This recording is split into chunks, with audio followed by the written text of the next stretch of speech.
Hello everyone. तो आज हम लोग स्टार्ट करने वाले हैं अरिथमेटिक प्रोग्रेशन, ठीक है ना, एपी। ठीक है, बहुत ही इंपॉर्टेंट, इंटरेस्टिंग और शायद आपको शायद आता होगा, मैं मान के नहीं चलूंगा आपको आता है, पर मतलब काफ़ी एपिक टॉपिक है और मैं काफ़ी अच्छे से इसको ना मतलब बिल्कुल जितने क्वेश्चन बन सकते हैं सब करा दूंगा इसमें। और एक और इम्पोर्टेंट बात कि अच्छा एक और चीज़ बोल देता हूँ यहाँ पे। हम लोगों ने पहले वो पढ़ाया था तुम्हें, मतलब है ना, मैंने हल्का सा एक तुम्हें कॉम्प्लेक्स नंबर का इंट्रोडक्शन दिया था उसमें थ्योरी ऑफ इक्वेशंस वाले चैप्टर में, जब हमने नेचर ऑफ रूट्स पढ़ा था। तो शायद मैंने उससे पहले तुम्हें समझाया था कि कॉम्प्लेक्स नंबर एक्चुअली में होता क्या है, आयोटा क्या होता है, जो भी है। तो जितना भी हम अभी एनालिसिस करने वाले हैं और जो मैंने अभी प्रीवियस लेक्चर में किया भी था कि सीक्वेंस क्या होता है, सीरीज क्या होता है, तो ऐसा कुछ नहीं है कि वो रियल नंबर्स के लिए वैलिड है, वो हर एक के लिए वैलिड है। मतलब कॉम्प्लेक्स नंबर्स में भी लगा के दे देगा वो तुमको, तो एकदम टेंशन में बता जाना कि यहाँ कैसे लगा के दे दिया यार। वो तो हम कॉम्प्लेक्स नंबर में काफ़ी अच्छे से पढ़ने वाले हैं, ठीक है, एकदम एक्सक्लूसिव होगा वो भी।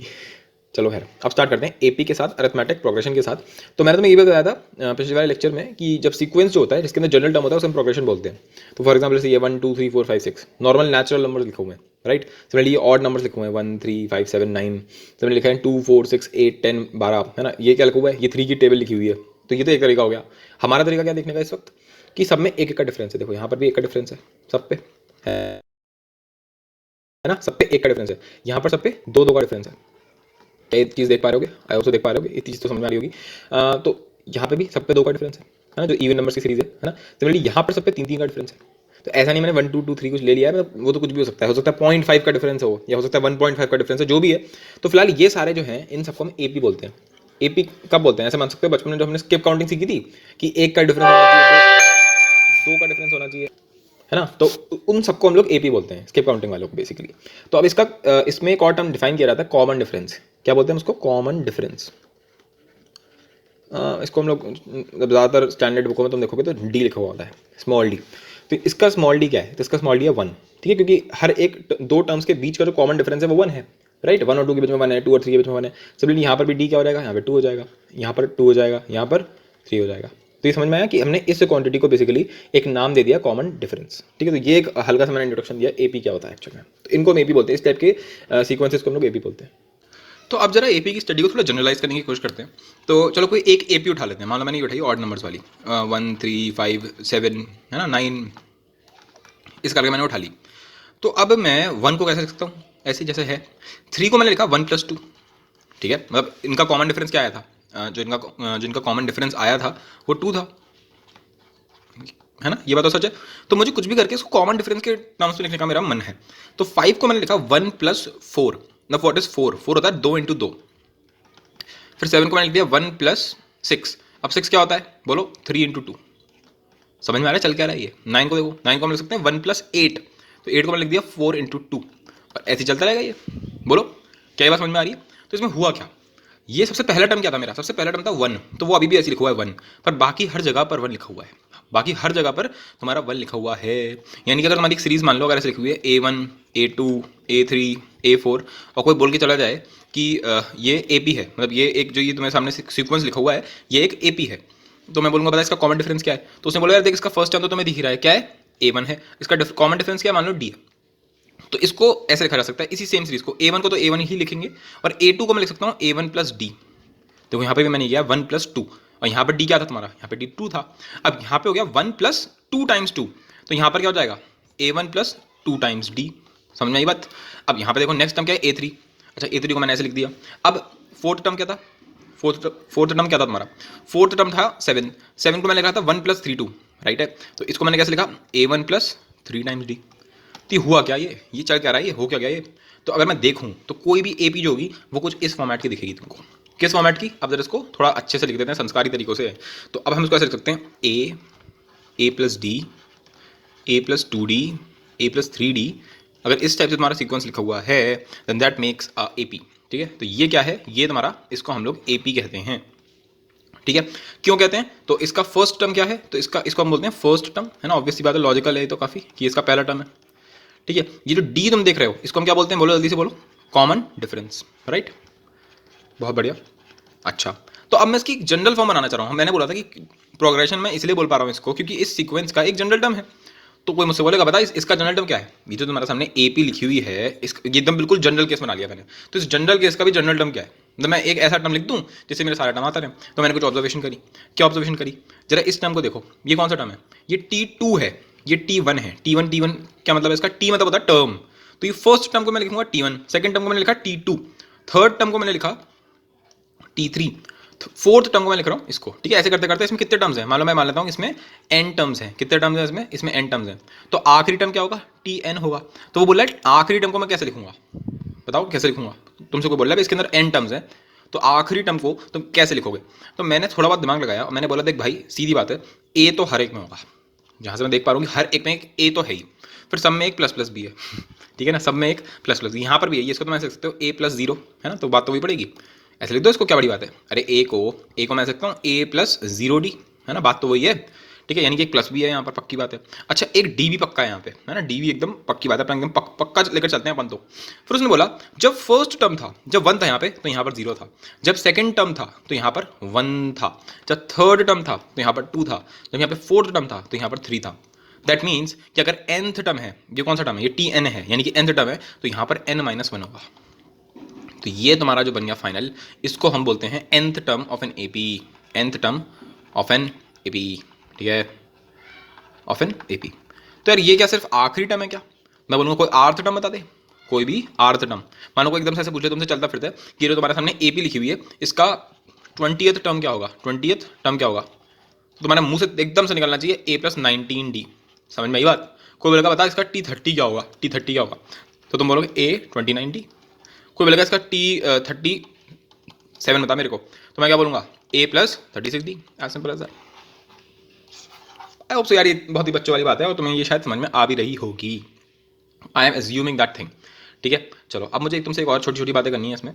तो भाई हमारा अभी तक हमारी जनरल फॉर्म क्या आई थी, है ना, ये तो तुम्हें बिल्कुल एकदम याद होनी चाहिए, मुँह ज़बानी एकदम, है ना, एकदम अच्छे से। अब मैं यहाँ पे एक ट्रिक बताता हूँ, ऐसे तो निकालने का कोई सेंस नहीं बनता है ठीक है ना। तुमको ऐसे देगा तुम बोलोगे a plus n-1 into D, ये तो NCERT वाला तरीका होता है यार, है ना। फिर IIT करी क्यों रहे हो फिर अगर इसी मेथड से चलना है तो क्या तरीका है हमारा, बढ़िया तरीका क्या है? तो हमें पता है कि t हमारा किसके बराबर है, हमसे बोला गया a plus n-1 into D, right.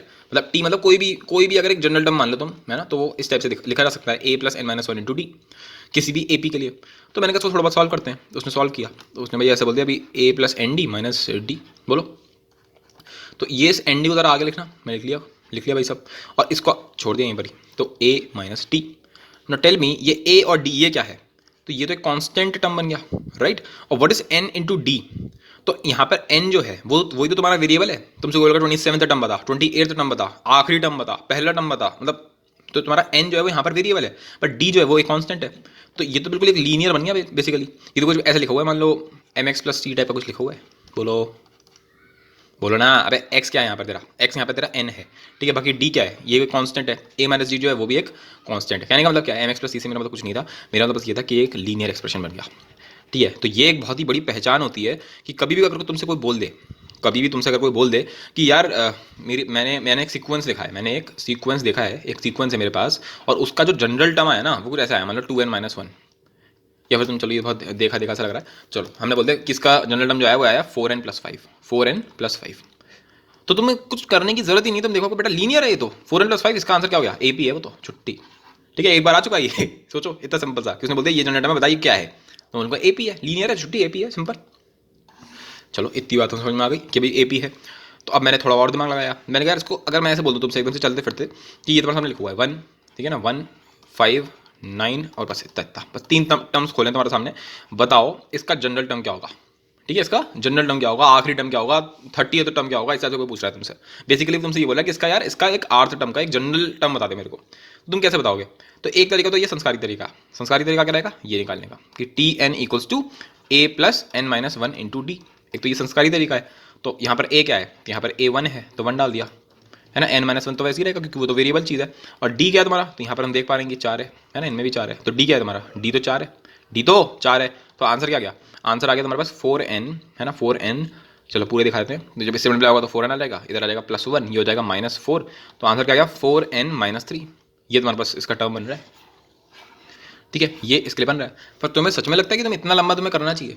तो मेरी बात सुनो, एक बात सुनना सीधे सीधे और काम खत्म करेंगे उस बात से, ठीक है। सब कुछ छोड़ दो अभी, तुम ये सब छोड़ दो, है ना, और वो इसका पूरा रीजन में तुम्हें एक्चुअल में एक्सप्लेन कर चुका, ठीक है। तो हमारे पास क्या था, 1 था, 5 था, 9 था, ठीक है, इतना दे रखा था हमको।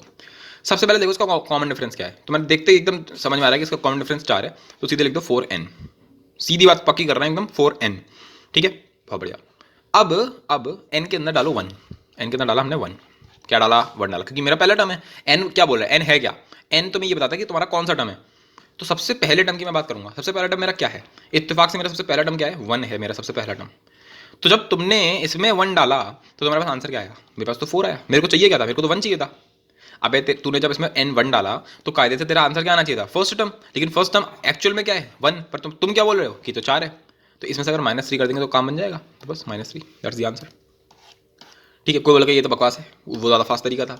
तो यार वो तुम्हें अभी लग रहा है वो फास्ट तरीका है, पर जब तुम क्वेश्चन करोगे ना, अभी मैं तुम्हें आगे के हिसाब से बता रहा हूँ, जब तुम आगे अभी और भी बहुत सारी चीज़ें होती हैं इसमें, तो वहाँ तुम्हें लगेगा कि हाँ यार ये मेथड बहुत काम की चीज़ है। अभी तो मैं बताऊँगा, अभी तुम्हें खुद लगेगा जीपीवी जब पढ़ेंगे ना, वहाँ पे जब ये चीज़ यूज़ होती है ना तो बहुत मजा आता है। जैसे फॉर एग्जाम्पल तुमने एकदम से बोल दिया 2 4 6 8 10 और भाग जाए ऐसे कह के, तो वैसे तो इसको दिमाग में सीधे सीधे रखना चाहिए कि 2n इसका आंसर है, सीधे सीधे। क्योंकि देखो अगर तुम ध्यान से देखोगे तो इनमें डिफरेंस कितने का है, 2 का ही है। जैसे तुमने देखा कॉमन डिफरेंस 2 आ गया तो सीधे लिख दिया 2n। अब इसमें डाला n = 1, जैसे मैंने इसमें n = 1 डाला, जैसे मैंने इसमें n = 1 डाला, हुआ क्या, क्या हो गया यहाँ पे, जैसे तुमने n = 1 डाला ना तो इसका आंसर आ गया 2। मैंने कहा क्या 2 तेरा पहला टर्म है, उसने बोला हाँ, तो कुछ करने की जरूरत ही नहीं है, ये तुम्हारा आंसर हो गया, छुट्टी। पर अगर मैं यहाँ पे एक 2 हटा दूँ, अब मेरी जो सीक्वेंस है वो स्टार्ट हो रहा है 4 से, कहाँ से स्टार्ट हो रहा है 4 से, ठीक है। तो अब फिर से डिफरेंस तो अभी भी दो का ही डिफरेंस है, ठीक है। तो लिखोगे तो तुम अभी भी 2n ही, पर जब तुम अब इसके अंदर n = 1 डालोगे तो फिर से आंसर क्या आएगा 2 आएगा, पर तुम्हें चाहिए क्या 4 चाहिए, तो इसे जनरेटर में बन जाएगा 2n + 2। तुम्हें क्या करना है, तुम्हें कॉमन डिफरेंस निकालना है, फिर जो आंसर है उसको चेक करना है कि पहले टर्म से वो बना या नहीं बन पाया। तो ये होती है एक बढ़िया वाली ट्रिक। अब तुम्हारा तुम सीधे चेक कर लो, तुम इसमें n = 1 डालो, क्या आंसर आएगा 2 + 2 यानी कि 4, तो हमें मिल गया। फिर तो उसमें n = 2 डालो, जैसे तुमने इसमें 2 डाला तो 2 × 2 4, 4 + 2 6, तो वो पूरा बन गया बेसिकली। चलो और ले लेते हैं, और ले लेते हैं। अभी तुम्हें वो याद है अभी मैंने बताया था ऑड नंबर्स के लिए तो कन्फ्यूजन हो जाती है कई बार, तो यहाँ देखो ये तरीका ऑड नंबर्स में कितना काम में आता है। तुमसे को बोलते हैं 3 5 7 9 और ऐसे करते करके सीक्वेंस है, सिंपल समझ दिख रहा है कि हाँ यार सब में 2 का डिफरेंस है ना, 2 का डिफरेंस है। तो सबसे पहले 2n लिखा, सबसे पहले 2n लिखा, और फिर देखा कि 2n के अंदर जब जैसे तुमने n = 1 डाला तो ये बन गया 2, तुम्हें तो चाहिए था 3, तो तुम क्या करोगे 2n + 1, फाइनल आंसर, छुट्टी, आगे बढ़ गए। अच्छा अब इसमें क्या हो रहा है, फिर अगर मैंने कोई तुमसे बोल दे 1 3 5 7 9, ठीक है, बस उन्हें एक 1 और लगा दिया यहाँ पे। अब अगर तुम्हारे सामने कोई 2n बोल के चला जाए, क्योंकि इसमें डिफरेंस अभी भी कितने का है, 2 का ही डिफरेंस है, ठीक है, तो अब भी तुम बोलोगे 2n, पर अब जब तुम इसमें n = 1 डालोगे तो ये आ जाएगा 2, तुम्हें क्या चाहिए, तुम्हें तो 1 चाहिए, तो यहाँ पे 2n - 1 करना पड़ेगा। ये समझ में आया। अच्छा चलो ऐसे लिख दे कोई 7 9 11, ऐसे कोई बोल के भाग जाए, तो तुम क्या करोगे, तो आप बोलो क्या करोगे, जल्दी से बोलो। तो बोलोगे यार 2 का डिफरेंस है, 2 का डिफरेंस है, तो 2n तो पहले लिख दिया यहाँ पे। फिर बोलोगे अब तो डायरेक्टली सोच सकते हो, जैसे इसमें 1 डालोगे तो क्या आ जाएगा 2, तो 2n + 5, सिंपल। क्यों, मुझे क्या बनाना है, जब मैं n = 1 डालूं तो 7 आ जाए बस, तो ये तुम्हारा आंसर हो गया इसका। तो ये बहुत फास्ट तरीका है, तुम्हें अभी लग रहा होगा, पर ये मतलब अभी मान लो कि हाँ मैं आज से ऐसे ही करूँगा, चाहे दुनिया वाले कैसे भी करें, अपन तो अगर जनरल निकालना होगा तो अपन तो ऐसे ही निकालेंगे, सही है, अभी के लिए मान लो बस मेरी बात, ठीक है। तो चलो इतनी बात आई होप तो तुम्हें समझ में आ गई। तो इसको हम बोलते हैं बेसिकली, इस टॉपिक को हमने बोल दिया nth टर्म, ठीक है ना, nth term of an AP. तो अभी कुछ क्वेश्चंस भी करेंगे इसके ऊपर, फटाफट से जल्दी से, बहुत सारे क्वेश्चन कराने वाले हैं, उसमें मज़ा बहुत आएगा, इतने सारे क्वेश्चन करेंगे हम लोग, ठीक है ना।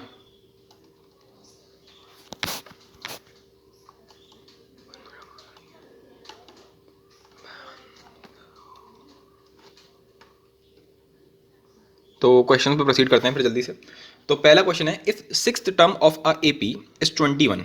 मैंने कहा अच्छा छठा टर्म क्या होता है T6, ठीक है। तो मैंने तुमसे तुरंत बोला था कि जैसे तुमने देखा छठा टर्म यानी कि a + 5d, तुरंत सेकंड से पहले लिख दो ये तो एकदम, ठीक है ना। तो a + 5d = 21 दे रखा है हमको। फिर उससे बोला 11th टर्म इज 41, हमसे बोला गया है 11th टर्म क्या है, 11th टर्म क्या है 41 है, तो यानी कि क्या हो जाएगा a + 10d, ये हमारे पास किसके बराबर दे रखा है 41 के बराबर दे रखा है। और बोला गया बता T50 क्या होगा, T50 क्या होगा, T50 के लिए तुम्हें क्या चाहिए a + 49d, right. That what does that mean, that simply means कि भाई तो एक तो a चाहिए यहाँ पे और तेरे को एक b चाहिए, जैसे तुम्हारे को a और d की वैल्यू मिल जाएगी तो उसमें डाल दोगे, बहुत सिंपल क्वेश्चन है। तो दोनों को सॉल्व कर लो, जल्दी से सॉल्व करो। कैसे करोगे, दोनों को माइनस करते रहें, तो a और a कट जाएगा, फिर a हमारे पास क्या आ जाएगा एक 5d आ जाएगा, और इसमें से अगर ये माइनस करोगे तो 20 आ जाएगा, तो d की वैल्यू बेसिकली 4 आ जाएगी, राइट है। तो d की तो वैल्यू हमारे पास आ भी चुकी। अब d 4 आ गया तो एक इसमें डाल दिया फटाफट से। तो a कहाँ से, a क्या आ गया, देखो 5 × 4 कर 20, 21 - 20 दैट इज 1, तो a की वैल्यू आ गई 1, ठीक है। तो बस यही हमारा हो गया क्वेश्चन सॉल्व। तो 1 + 1 + 49 × d क्या है 4 है, ठीक है। ये तुम्हारा वो टर्म आ गया। तो इसको कर लेना जल्दी से, क्या होगा 4 9 36 है ना, 16 4 4 16 19, 196 प्लस 1, तो आंसर आ रहा है इसका 197। तो 197 जो है वो इसका 50th टर्म है, ठीक है।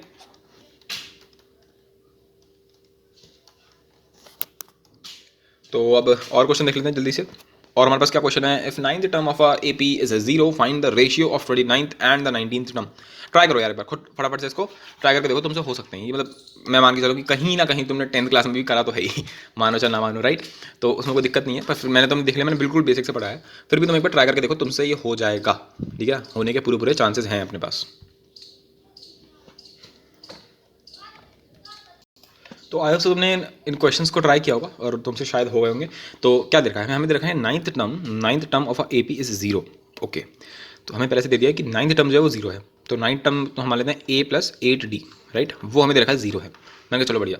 फिर simple find the ratio of the 29th term and the 19th term. 29th term क्या होगा, ए प्लस 28d, ठीक है, और 19th टर्म क्या होगा, ए प्लस 18d, राइट। अच्छा, यहाँ से हमें क्या मिल गया कि ए जो है वो -8d के बराबर है, राइट। तो ये यहाँ पे डाल दो, एज सिंपल एज दैट। तो डालोगे तो क्या आएगा, बोलो, बिल्कुल सिंपल क्वेश्चन करा रहा हूँ अभी स्टार्टिंग में, लेकिन हम लोग इसमें हर लेवल का क्वेश्चन करने वाले हैं। तो अब यहाँ डालोगे तो आ जाएगा 10d, ठीक है, नीचे डालोगे जब, तो ये कितना बन गया, ये तो बहुत ही सिंपल हो गया, खत्म। आंसर क्या गया 2, तो इसका रेशियो क्या हो गया 2:1, ठीक है। अच्छा, अब थर्ड क्वेश्चन ट्राई करते हैं। थर्ड क्वेश्चन देखने में शायद थोड़ा अलग लग रहा हो, पर है कुछ भी नहीं है, बहुत सिंपल। थर्ड क्वेश्चन में बोला कंसिडर द सीक्वेंस, जहाँ पे मुझे बोला गया 8a plus 2b 6a plus b 4a 2a minus b, पता नहीं क्या दे रखा है। और बोला गया which term of the sequence will have coefficient of a which is the twice of coefficient of b। देखने में लग रहा है कि यार क्या क्वेश्चन है, और फिर मैंने एनालाइज किया, मैंने कहा यार रुक जाओ थोड़ा एनालाइज करते हैं। तो मैंने देखा यार एक बार देखो तो इन दोनों में डिफरेंस कितना है।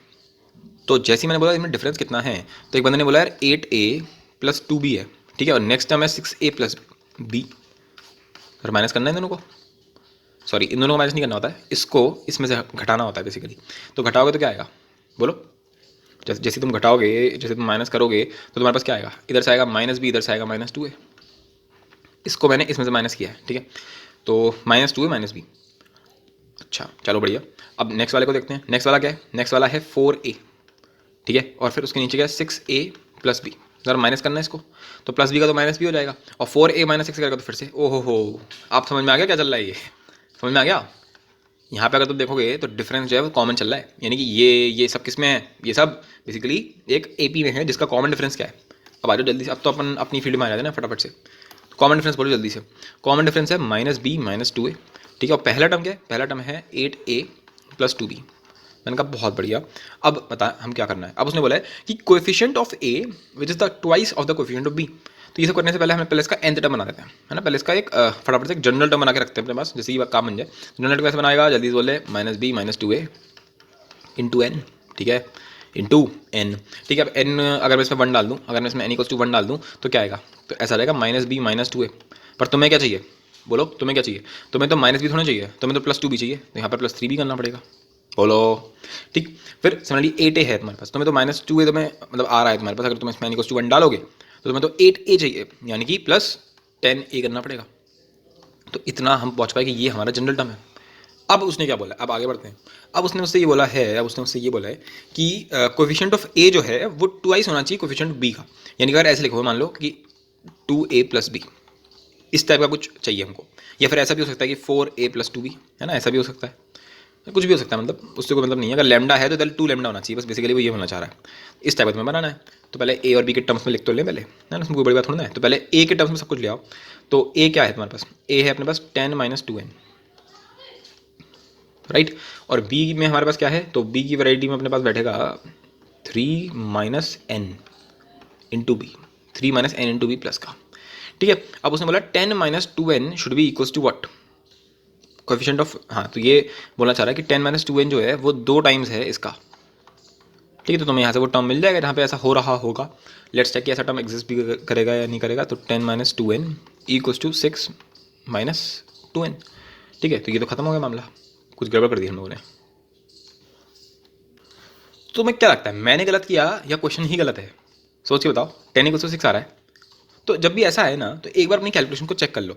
अगर कैलकुलेशन में कोई दिक्कत नहीं है तो इसका मतलब ये हो गया कि तुमने सही करा है, क्वेश्चन में गड़बड़ है, यानी कि तुमने तो सही करा है। 10 = 6 आ रहा है, 10 = 6 तो पॉसिबल है ही नहीं। अगर ये पॉसिबल नहीं तो ये पॉसिबल नहीं, यानी ये पॉसिबल नहीं, यानी कि ऐसा एक भी टर्म ऐसा नहीं होगा जहां पर ए का कोएफिशिएंट जो होगा वो इसका डबल होगा। तो इसका आंसर क्या है, इसका आंसर है नो सच टर्म, ठीक है। तो जब तुम्हारा आंसर ना है तो वो भी एक आंसर होता है यार है ना, डर क्यों जाते हो एकदम से।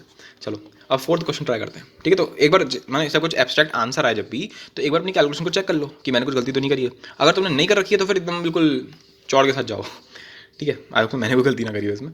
खैर अब हमारे पास है if 100 times the 100th term of an AP, क्या बोला हमसे, 100 times the 100th term of a AP with, अच्छा 100th टर्म ऑफ एपी क्या होगा, जल्दी से बोल दो, ए प्लस 99 डी होगा, पहली बात तो ये। और उसका भी तुम्हें क्या करना है, उसका भी क्या करना है 100 टाइम्स, तो लाइन बाय लाइन चल रहे हैं। With non zero common difference, ठीक है, मतलब उसका जो डी है वो नॉन जीरो है, मतलब उसका जो कॉमन डिफरेंस है वो जीरो नहीं है। फिर equals to 50 times the 50th term, 50th term क्या होगा, ए प्लस 49 डी, ठीक है।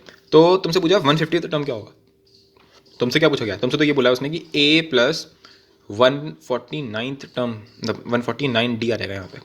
पर ये निकालूंगा कहाँ से, मेरे को इसके लिए ए चाहिए, मेरे को इसके लिए डी चाहिए, दो इक्वेशन तो चाहिए कम से कम, पर उसने तो मुझे दिया ही नहीं है।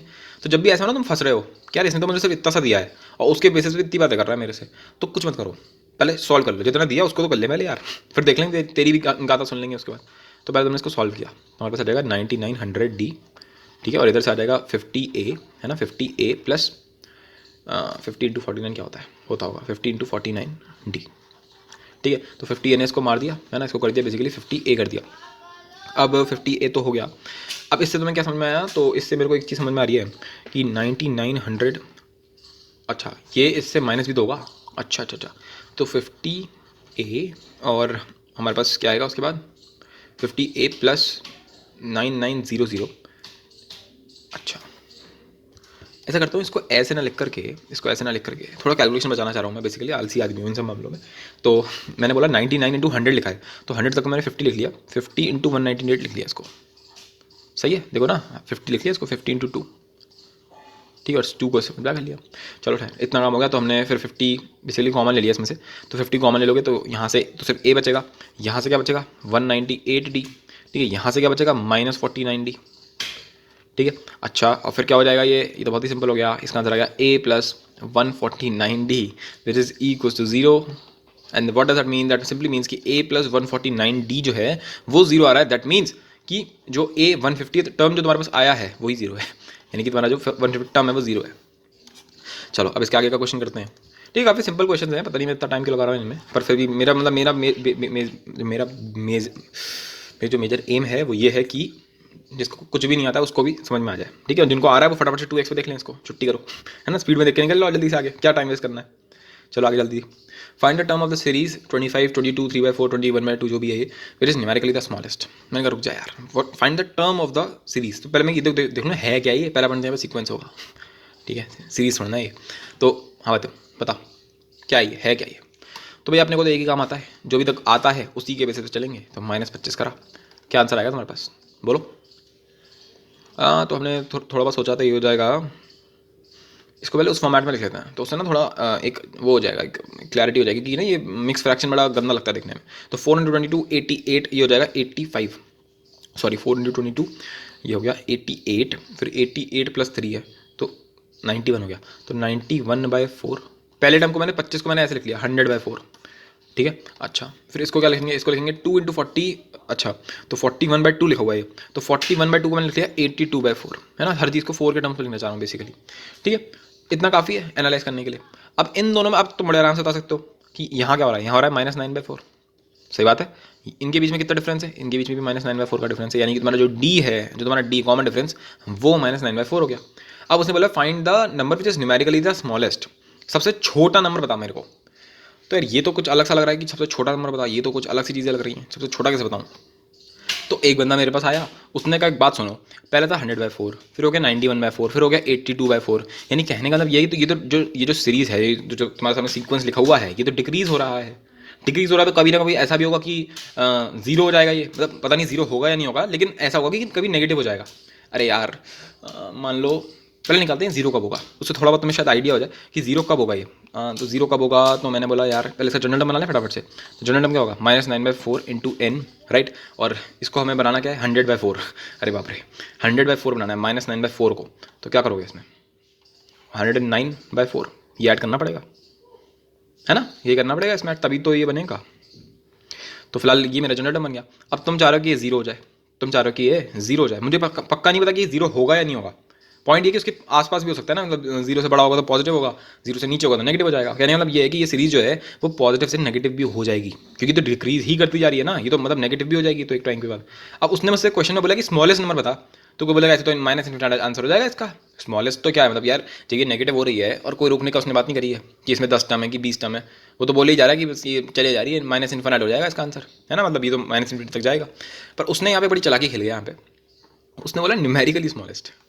उसने बोला numerically smallest, what does that mean, numerically smallest का क्या मतलब बना? तो वही न्यूमेरिकल का मतलब ऐसा हो गया जैसे -3 है और -4 है, तो एक्चुअल में सबसे बड़ा कौन सा है इसमें से? तुम बोलोगे ये बड़ा है ना, रियलिटी में तो ये बड़ा है, पर न्यूमेरिकली अगर तुम देखोगे तो 3 और 4 में से तो ये बड़ा होता है। तो न्यूमेरिकल का मतलब ये होता है कि तुमने दोनों तरफ मॉड लगा दिया, बेसिकली दोनों तरफ मॉड लगा के खेल रहे हो, है ना। तो अब अगर मुझसे कोई लगा -3 और -4 है और दोनों तरफ मॉड लगा दे कोई मेरे से, तो मैं यही बोलूँगा ना ये बड़ा है, क्योंकि ऑब्वियसली बात है 4 3 से बड़ा है। तो वो ये बोल रहा है कि न्यूमेरिकली सबसे स्मॉलेस्ट कौन सा, सबसे छोटा कौन सा है न्यूमेरिकली। तो यहाँ ना ये एक अच्छा क्वेश्चन बन जाता है फिर इसी की वजह से। तो सोचते हैं फिर इसके बारे में कि कैसे हम करेंगे इसको। ठीक है, चलो जनरल टर्म तो मिल गया, उसको सोचते हैं कि ये जीरो हो सकता है क्या कभी। तो ये जैसे हमने बोला ना कि जीरो हो जाएगा, तो उसने बोला कि चलो -9/4n इक्वल्स टू -109/4, तो 4 और 4 कट गया, माइनस और माइनस कट गया, तो n की वैल्यू तो ये आ रही है 109/9।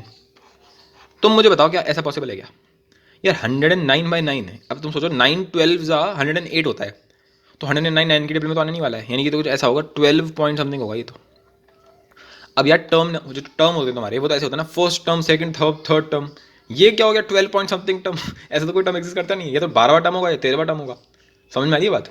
या तो 12वां टर्म होगा या 13वां टर्म होगा। ये क्या बात है कि 12 पॉइंट समथिंग टर्म है, तो तुम्हारा ये जो n है, पहली बात तो ये हमेशा नेचुरल नंबर ही होता है, मतलब इंटीजर ही होगा हमेशा, इंटीजर भी नहीं, मतलब ऐसा नहीं होता कि -1 तो टर्म बता, ऐसा नहीं होता है ना। फर्स्ट टर्म से कहानी शुरू होती है, फर्स्ट टर्म बता, सेकंड टर्म बता, थर्ड टर्म बता, तो नेचुरल नंबर। ठीक है, अच्छा तो अब और क्या बोल सकते हैं हम लोग? तो अब 12 पॉइंट समथिंग आ गया तो फंस गए यहाँ पे हम लोग। ये पहला क्वेश्चन लोग इस टाइप का कर रहे हैं, इसलिए मुझे टफ लग रहा है, वरना इसमें से कुछ है नहीं। ठीक है, तो वही 12 पॉइंट समथिंग में तो फंस गए हम लोग। क्या करें फिर, मतलब इसका मतलब क्या है? इससे एक और चीज़ बड़ी इंटरेस्टिंग समझ में आती है कि 12 पॉइंट समथिंग, यानी कि अगर मैं 12वां टर्म निकाल लूँ T12, पता है T12 क्या होगा? T12 क्या होगा? T12 पक्का है पॉजिटिव होगा, और T13 जो है वो पक्का है वो नेगेटिव होगा। ये हुई यहाँ पे बात, ये बड़ी इंटरेस्टिंग सी बात हो गई यहाँ पे कि जो 12वां बंदा है वो पॉजिटिव होगा और जो 13वां बंदा होगा वो नेगेटिव होगा। ऐसा मैंने क्यों बोला? तुम अपनी आंखों से खुद चेक कर लो, तुम्हारे पास नंबर क्या आता है, -9/4 आया था, उसमें 12 डाल दो, है ना, तो तुम्हें 12वां टर्म मिल जाएगा। देख लेना तुम, ये पॉजिटिव ही आएगा, कुछ भी कर लो तुम, तो ये आएगा -108/4, तो इसका आंसर हो जाएगा 1/4। यानी कि तुम्हारा जो 12वां टर्म है वो तो 1/4 आ रहा है, वो तो 1/4 आ रहा है। तो T13 क्या होगा? हाथ क्या 13 मिला के देख लेते हैं। तो 13 को जब तुम 9 से मल्टीप्लाई करोगे तो उसमें अब तुम खुद चेक कर लो, अब तुम फंस गए। देखो 13 × 9 जैसे तुम करोगे तो ये नेगेटिव हो जाएगा, करके देख लो। तो भाई इसका आंसर क्या आ जाएगा? इसका आंसर हो जाएगा 109 में से जब 117 हटा देंगे तो हमारे पास आ जाएगा 8, है ना। तो हमारे पास आ जाएगा -8/4, यानी कि -2 आ जाएगा बेसिकली। कहने का मतलब बस इतना सा है कि नेगेटिव हो जाएगा, है ना, मतलब क्या उधर उधर की बात करनी है, सीधे सीधे बोलेंगे कि भाई नेगेटिव हो गया ये तो। यानी कि 12वें टर्म तक तो पॉजिटिव था और 13th टर्म पे -2 हो गया। इसलिए उसने बोला कि 12 पॉइंट समथिंग वाले टर्म्स में ना इनके बीच में कभी वो जीरो हो रहा है, पर वो तो यार पॉसिबल नहीं है ना, वो तो बकवास बात हो गई, वो तो थ्योरेटिकल बात हो गई कि यार 12 पॉइंट समथिंग पे वो जीरो हो रहा है, पर एक्चुअल में जीरो होना हो रहा है, मतलब एक्चुअल में तो या तो 1/4 है या -2 है। तुम्हारी सीक्वेंस में जीरो कभी हो आएगा ही नहीं, कभी जीरो होगा ही नहीं कभी सीक्वेंस के अंदर। ठीक है, खैर तो अब मैं क्या करूँ? चलो इतना समझ में आ गया, पर अब मैं क्या करूँ? मेरा क्या हो गया इससे, क्या फ़ायदा हो गया मेरा इससे? तो अब तुम्हें यहाँ पे समझना है, उसने बोला न्यूमेरिकली स्मॉलेस्ट। न्यूमेरिकली स्मॉलेस्ट यानी का मतलब ये बोलना चला कि सबसे ग्रेटेस्ट कौन सा है, मतलब सॉरी पॉजिटिव होना चाहिए। तो पॉजिटिव वाले खेल में अगर मैं बात करूँ तो जब n जो है वो फर्स्ट था तो आया था 100/4, है ना। जब 2 होगा तो आया था 91/4। तो ऐसे करते करते 12 तक अगर मैं देखूँ तो इनमें से सबसे छोटा कौन सा है? 12वां टर्म, क्योंकि लगातार डिक्रीज कर रहा है। उसके बाद तो कहानी नेगेटिव चली गई, तो वो तो हमारे कंपेरिजन में ही नहीं है। पर सबसे छोटा तो यही माना जाएगा 12th, न्यूमेरिकली स्मॉलेस्ट का मतलब यही तो हुआ, राइट, क्योंकि इसके बाद भी बढ़ रहा है। अगर तुम ध्यान से देखोगे तो इसके बाद भी तो बढ़ रहा है। अरे यार इसके बाद भी तो बढ़ रहा है, देखो ना 1/4 है, 1/4 के बाद कहानी कहाँ पहुंची? -2 पे। अरे -2 क्या है? -2 अगर तुम देखोगे एब्सोल्यूट वैल्यू अगर तुम देखोगे तो 1/4 और 2 में से तो ये बड़ा हो गया ना। समझ में आई बात? अरे -2 को तो 2 लिख सकते हैं ना, तो 1/4 से तो 2 बड़ा है, और फिर इसके बाद जितने भी टर्म्स होंगे -2 -9/4, तो तुम देख लो अगर इसमें से माइनस कॉमन ले लिया जाए तो ये लिखा है 2 + 9/4, यानी बेसिकली कि तुम कुछ ना कुछ ऐड कर रहे हो उसकी एब्सोल्यूट वैल्यू में। तो ओवरऑल समझ क्या बनी कि इसका सबसे छोटा टर्म क्या हो गया? इसका सबसे छोटा टर्म जो बना वो ये हो गया कि 1/4 जो है वो अभी तक का सबसे छोटा टर्म बना है। ठीक है, अभी बहुत घिचपिच हो गई तो मैं इस फॉर्म में लिखना कम पसंद करूँगा कि सब साले मतलब सारे के सारे क्वेश्चन ऐसे लिख लो ना तो उसमें थोड़ा उल्टा सीधा हो जाता है। तो फिलहाल इसका आंसर क्या हो गया, इसका फाइनल आंसर हो गया, इसका फाइनल आंसर हो गया 1/4। तो आज तो समझ में आया होगा, नहीं भी आया तो थोड़ा था अच्छा क्वेश्चन था ये, अब कुछ कर नहीं सकते यार उसमें तो, है ना। तो इसका आंसर क्या हो गया 1/4 इसका आंसर हो गया। कैसे हमने सोचा इसको, हमसे बोला गया था न्यूमेरिकली स्मॉलेस्ट पता, तो हमने ये चीज़ नोटिस करी, पहले हमने निकाला कि जीरो कहाँ पे हो रहा है, तो हमने कहा जीरो तो कभी आएगा नहीं तुम्हारे सीक्वेंस के अंदर। फिर हमने बोला कि यार जीरो से ठीक पहले क्या है, तो उसने बोला जीरो से ठीक पहले तुम्हारे पास आंसर आ रहा है 1/4। तो हमने इतना पक्का कर लिया कि फर्स्ट टर्म से लेकर के 12वें टर्म तक अगर तुम जाओगे तो इनमें से सबसे छोटा कौन सा होगा 1/4 होगा। इसके तुरंत बाद क्या आया, तो हमने आया देखते हैं इसके बाद तुरंत क्या आया, इसके तुरंत बाद आ गया -2। अब -2 जो है वो इस बंदे से एब्सोल्युटली अगर तुम देखोगे मतलब इसकी न्यूमेरिकल वैल्यू अगर देखोगे तो डेफिनेटली ये बड़ा है तुमसे, मतलब अगर एब्सोल्यूट वैल्यू देख रहे हैं, क्योंकि 2 जो होता है वो 1/4 से बड़ा होता है। अब इसके बाद जितने भी टर्म्स आएंगे वो तो यार जब इसी से ही बड़े हो रहे हैं एब्सोल्यूट वैल्यू के हिसाब से, 2 और 2 + 9/4 डेफिनेटली ये बड़ा है, राइट। तो क्या मतलब हो गया इसका कि ये सबसे छोटा हो गया, इधर से भी इधर से भी, that means this is the only smallest number. तो एक काफ़ी अच्छा क्वेश्चन हो गया, ठीक है। अच्छा, अब इसी में पता है इसी से मैं एक और क्वेश्चन करा देता हूँ। इसमें एक बार और वो क्या पूछ सकता है कि find the first negative number, find the first negative integer कह रहा हूँ, negative term of the sequence. मतलब वो तुमसे ये बोल रहा है कि जो तुम्हारा सामने सीक्वेंस लिखा हुआ है ना 25, 22, 3/4, 21/2 जो भी लिखा हुआ है, इसका पहला नेगेटिव टर्म क्या होगा। तो तुम क्या करोगे, जब भी तुमसे बोल देगा पहला नेगेटिव टर्म बता, तो सबसे पहले तुम निकालो जीरो कहाँ पे हो रहा है। तुम चेक कर चुके तो कोई दिक्कत नहीं है, तुम्हें समझ में आ गया कि 12 पॉइंट समथिंग पे ये बंदा जीरो हो रहा है। इतनी बात मुझे समझ में आ गई है कि 12 पॉइंट समथिंग पे ये जीरो हो रहा है, तो इससे मुझे ये बात समझ में आ गई कि 12 पे पक्का पॉजिटिव होगा और 13th टर्म जो होगा वो पक्का नेगेटिव होगा। तो 13th term is the first negative term of the sequence, ठीक है। तो 13th टर्म निकाल लो अपना, और हमें पता है 13 हमारा क्या आया था -2 आया था, तो this is the answer. First negative term क्या है -2 है। तो ये भी क्वेश्चन बन सकता है, ठीक है। चलो खैर, तो हमने अपने नेगेटिव टर्म वाले पे भी काम अच्छे से कर लिया है। तो मतलब मैंने नेगेटिव टर्म का सबसे बड़ा क्वेश्चन तुमसे पूछ लिया एक तरीके से कि न्यूमेरिकली स्मॉलेस्ट टर्म बताओ। कह रहे उसके आगे क्या, अब इसके आगे उसने बोला if pth qth and rth term of an AP are ABC respectively then show this one. कैसे करेंगे इसको, तो भाई हमें तो ये बात समझ में आ रही है कि pth qth and rth term का मतलब क्या बना। उसका मतलब तो ये बन गया कि यार a, अगर मैं पहला मान लूँ कि पहला टर्म जो है वो a है, ठीक है। हमें तो समझ में आ नहीं रहा है पी मतलब ऐसे मान लो पहला टर्म और तीसरा टर्म और मान लो पांचवा टर्म, इस तरह से कुछ बोल रहा है वो कि पी और क्यू और आर्थ टर्म बता मेरे को एपी का। तो हम तो ये मान लेते हैं कि एपी का जो सबसे पहला टर्म है वो मान लो कैपिटल ए है और जो कॉमन डिफरेंस है वो डी है, ठीक है। तो पी टर्म क्या होगा a + p - 1d, ठीक है। ये तुम्हारा टी पी होगा, ठीक है। टी क्यू क्या होगा बोलो, और फिर टी आर, हाँ भाई बोलो जल्दी से बोल दो। तो a + q - 1d, ठीक, और इधर से क्या आ जाएगा a + r - 1d। बिल्कुल सिंपल, इतनी बात तो समझ में आ रही होगी। तो अब क्या करें, चलो आ रही है तो क्या करूँ मैं इसमें। तो अगर तुम नोटिस करोगे तो तुमसे ये क्वेश्चन हो भी चुका, पता क्यों तुमसे बोला गया, देखो ध्यान से देखो, Q - R, क्या बोला है Q - R, तो Q - R कहाँ से निकालेगा। अबे यार ये देखिए Q है ये R है, इन दोनों को क्या कर दोगे माइनस कर दो, छुट्टी, दोनों को माइनस कर दे, सिंपल माइनस कर दो इसको। तो अगर माइनस कर दिया, अच्छा हमें बताया कि टी पी जो है वो ए के बराबर है, स्मॉल ए के बराबर, ये स्मॉल बी के बराबर है और ये स्मॉल सी के बराबर है। तो इधर क्या आ जाएगा, इधर इधर क्या आ जाएगा, इधर आ जाएगा बी माइनस सी, ए और ए तो गया कट गया खत्म कहानी। इधर क्या हो गया, इधर हो गया Q - R, क्या हो गया Q - R। अबे यार Q - 1 को R - 1 से जब माइनस करेगा तो ये तो आएगा। क्या ये बात समझ में आ गई, आई होप तो समझ में आ गई यार, मैं कुछ कर नहीं सकता क्योंकि रिकॉर्डिंग में कैसे बताऊँ तुमको कि समझ में आया नहीं आया। तो Q - R की वैल्यू क्या हो गई फिलहाल, तो Q - R की वैल्यू हो गई B - C / D। एंड अगर तुम सिमेट्री के हिसाब से चलो तो Q और R ये कहाँ से था, तो ये जो Q था उसके corresponding आता था B, जो ये R था उसके corresponding आता था C। तो देखो ये आया है Q - R के लिए क्या आया है B - C आया है, ठीक है। तो इसका मतलब क्या हो गया कि R - P के लिए क्या आएगा, सिमेट्री बहुत काम करती है यार IIT JEE मैथमेटिक्स के अंदर। तो R - P के लिए क्या आएगा, R के लिए क्या है तुम्हारे पास C है और P के लिए क्या है तुम्हारे पास A है, तो बस हो गया, समझ में आ गई बात। अच्छा फिर P - Q के लिए तुम्हारे पास क्या आएगा, तो भाई इसके लिए आएगा A - B/D, ठीक है। अब क्या करना, तो बहुत ही सिंपल काम बच गया। अब उसने बोला A × something + B × this + C × this, यानी कि A × दिस, ठीक है। फिर क्या बोला उसने B × R - P and C × this, तो यहाँ पर भी कर दो A × दिस है ना, B × दिस और C × दिस, और इन तीनों को ऐड कर देंगे तब मिल जाएगा हमें ये। तो अगर इन तीनों को ऐड कर दिया तो क्या मिलेगा हमको, तो जल्दी से दिखा देता हूँ तुमको ऐड करके। तो अगर ऐड कर लिया तो ऊपर बनेगा AB - AC / D, है ना। इधर से क्या बनेगा, इधर से बनेगा BC - BA / D, और इधर से क्या बनेगा, इधर से बनेगा AC - BC / D, ठीक है, डेफिनेटली हम लोग इसका एलसीएम ले लेंगे तो यहाँ पे आ जाएगा, तो BC से BC गया, अरे यार है ना, BC से BC गया, और AB से AB गया, AC से AC गया, है ना, तो आंसर क्या गया 0, सिंपल, तो हेंस प्रूव्ड। ठीक है, नेक्स्ट वाला को ट्राई करके देखो, तुमसे हो जाएगा, बड़े आराम से हो जाएगा। तो आज तो तुमने ट्राई किया होगा, तो अब यहाँ से तुम A माइनस बी निकाल सकते हो, what will be the value of A minus B, तो A कट जाएगा, तुम्हारे पास आ जाएगा P minus Q into D, simple, right. तो A माइनस बी हमारे पास ऐसे आ जाएगा, सिमिलरली B माइनस सी आ जाएगा, सिमिलरली C माइनस ए आ जाएगा। ठीक है, अब तुम देख लेना यार, सिंपली सिमेट्रिकली करोगे ना तो फिर इसका आंसर 0 आ जाएगा, है ना, तुम इसको सिंपल मल्टीप्लाई करके देख सकते हो। तो अगर ये A माइनस बी आया है तो what will be B minus C, and what will be C minus ए।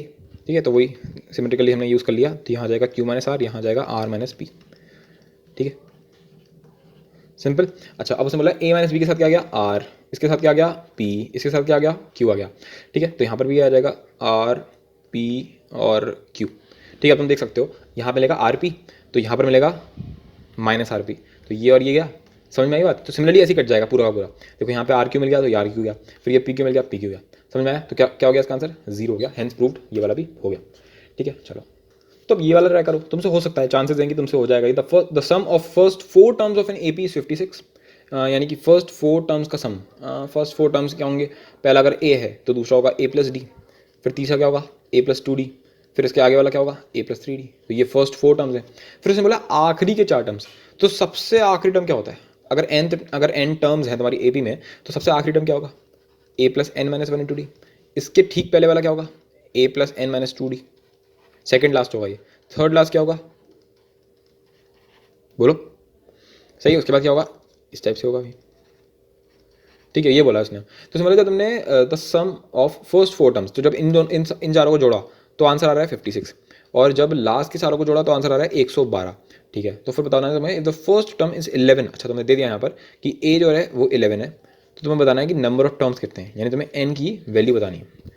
कैसे करेंगे इसको, तो पहले 4 को जोड़ लो, है ना, इन 4 को जोड़ के देख लेते हैं। तो 4 को जोड़ोगे तो क्या आएगा 4a प्लस 6d, है ना, 4a plus 6d equals to 56।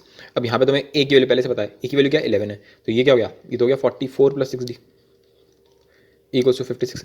तो यहाँ से तुम्हें d की वैल्यू क्या मिल गई, बोलो जल्दी से बोलो, 12, है ना, 12, तो 2 आ गया आंसर। ठीक है, ये 12 हो गया तो 2 आ गया। ठीक है, अब क्या करेंगे, तो अब इनको ऐड करके देख लेते हैं। तो जैसे इनको ऐड करोगे तो इधर से आ जाएगा 4a प्लस, अब इसको ऐड करके देखते हैं।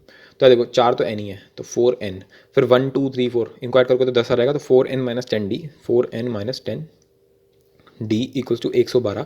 ठीक है, 4a फिर से 44 हो गया, और ये क्या हो गया, बोलो, तुम्हारे पास d2 आ चुका है ना, तो यहाँ पे तो 2 लिखा हुआ है बेसिकली, तो ऐसा हो गया 8n minus 20, 8n minus 20 plus ये कितना था 44 था इक्वल्स टू 112। तो यहाँ से तुम्हें n की वैल्यू मिल जाएगी, n की वैल्यू तुम्हारे पास आ जाएगी 11। ठीक है, ये तुम्हारा आंसर हो गया, बहुत ही सिंपल क्वेश्चन था। ठीक है, इसके आगे वाला देखते हैं। प्रूव दैट द नंबर्स, ये इंटरेस्टिंग लग रहा है देखने में, कि √2 √3 √5 can not be the terms of a single AP। Okay, तो ये फिर भी लग रहा है कि हाँ इसमें कुछ सीखने को मिलेगा। अभी तक के क्वेश्चन तो मेरे लिए, मतलब मेरे को ऐसा था कि यार ये इसलिए करा रहा हूँ कि चलो जो बंदा पहली बार सीख रहा है उसको समझ में आ जाए। प्रूव दैट, आपको अच्छे क्वेश्चन आना शुरू हो जाएंगे यहाँ से। तो prove that the numbers √2 √3 √5 can not be terms of a single AP with non zero common difference. इसको शुरू करने से पहले एक बार मैं फटाफट से पहले ये वाला करा दूँ। उसने बोला है कि show that the sequence log A log AB log AB का स्क्वायर log AB का क्यूब जो है ये एक AP है, ये तुम्हें शो करना है। ये तो बहुत ही सिंपल क्वेश्चन है, क्यों, क्योंकि log A, ठीक है, और फिर log AB, what is log AB, log AB को लिख सकता हूँ log A plus log B। समझ में आ रहा है क्या होने वाला है यहाँ पे। और उसके बाद क्या लिखा है log AB का स्क्वायर, तो log AB का स्क्वायर हो जाएगा log A plus 2 log B। बोलो, अगर तुमने ढंग से प्रैक्टिस करी तो समझ में आ रहा होगा। तो यहाँ पे क्या हो रहा है, यहाँ पे एक log B जुड़ गया, फिर यहाँ पे फिर से एक log B जुड़ गया, यानी ये एक AP बन गई जिसका कॉमन डिफरेंस क्या है, जिसका कॉमन डिफरेंस क्या है log B है, सिंपल। और इसका पहला टर्म क्या है, तो पहला टर्म है log A। ठीक है, तो हेंस प्रूफ कि हाँ ये एक AP है, क्योंकि इसमें कॉमन डिफरेंस है जो बार बार इसमें ऐड हो रहा है। ठीक है, तो बस हो गया काम खत्म।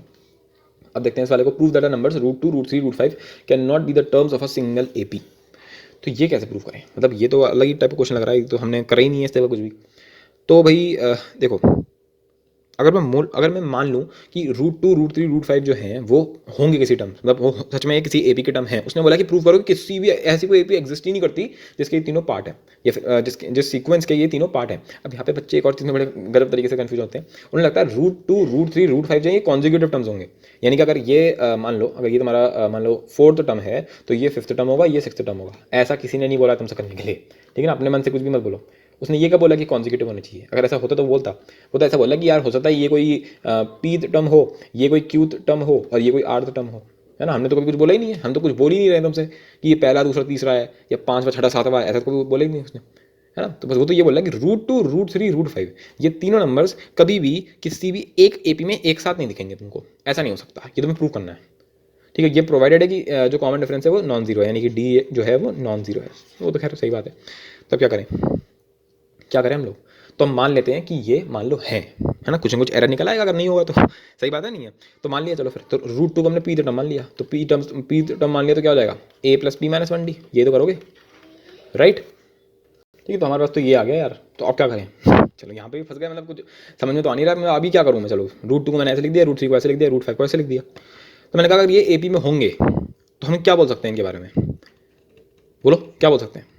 अभी जो हम लोग अभी एग्जैक्ट बिल्कुल इस टाइप का जो क्वेश्चन करके आए थे ना पी क्यू टर्म वाला, उससे तो एक ही चीज़ दिमाग में आ रही है जो झंझनाट मच रही है उंगलियों में कि इन दोनों को माइनस कर दो पता नहीं क्यों, लेकिन कर दो बस, दोनों चलो कर दे रहे हैं, रूट 3 माइनस रूट 2, उससे ए और ए कट जाएगा, है ना, कुछ ना कुछ हो सकता है, डी वी के बारे में कुछ पता चल जाए, इन दोनों को माइनस करोगे तो क्या आएगा क्यू माइनस पी, हाँ Q minus P into D, है ना। तो अच्छा फिर इन दोनों को माइनस करके देख लेते हैं, तो इन दोनों को माइनस करोगे तो क्या आएगा, मेरा मतलब हो सकता है हमें डी मिल जाए, है ना, और वो डी ही कुछ उल्टा सीधा आ जाए, या हो सकता है डी जीरो आ जाए, है ना, कुछ इस टाइप से हो जाए कुछ, तो लेट्स सी इट, तो यहाँ से रहेगा आर माइनस क्यू डी, ठीक है, इतना आ गया।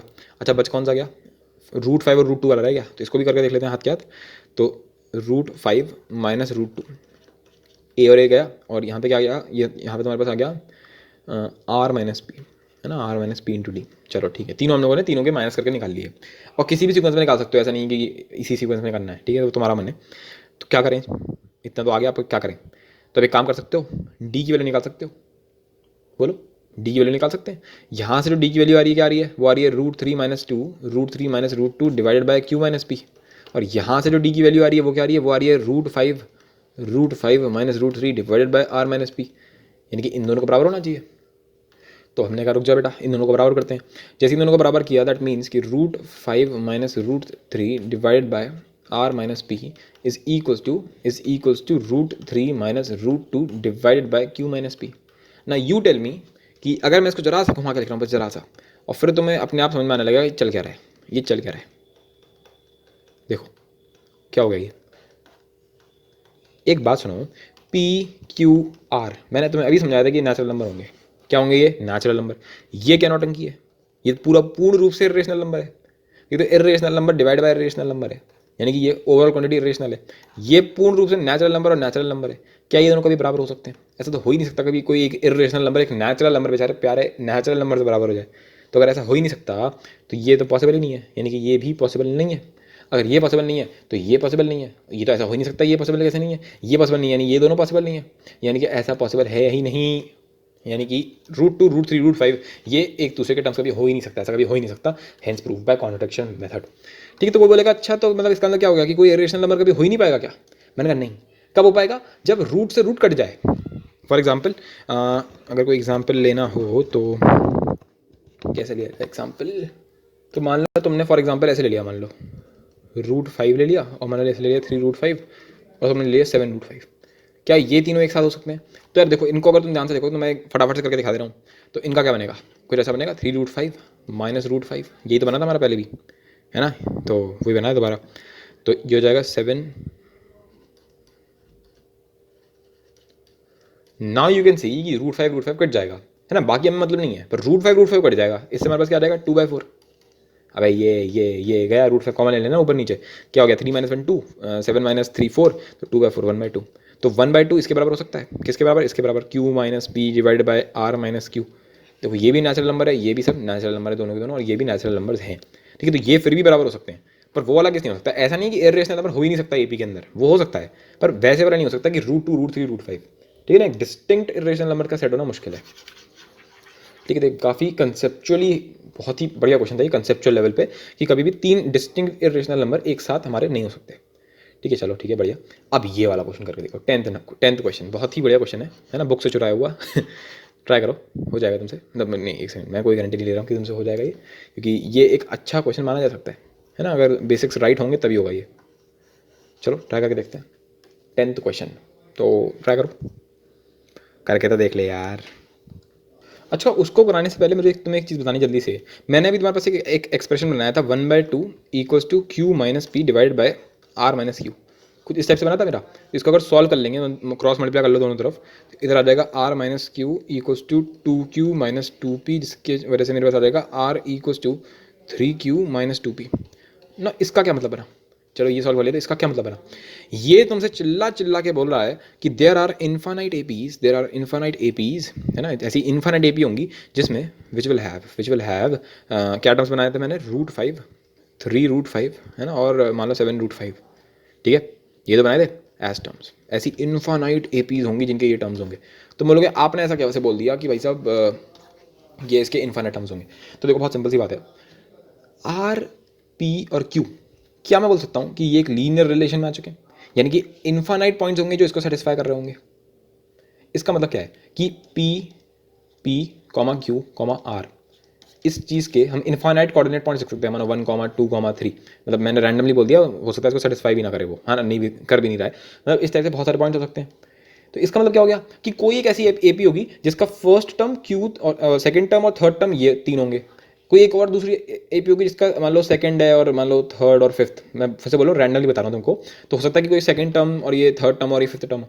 तो ये जो रिलेशन है वो ये बोल रहा है कि इसके इन्फानाइट सॉल्यूशंस हैं, तो वो ये बोलना चाह रहा है कि ऐसी इन्फानाइट एपीज होंगी बेसिकली।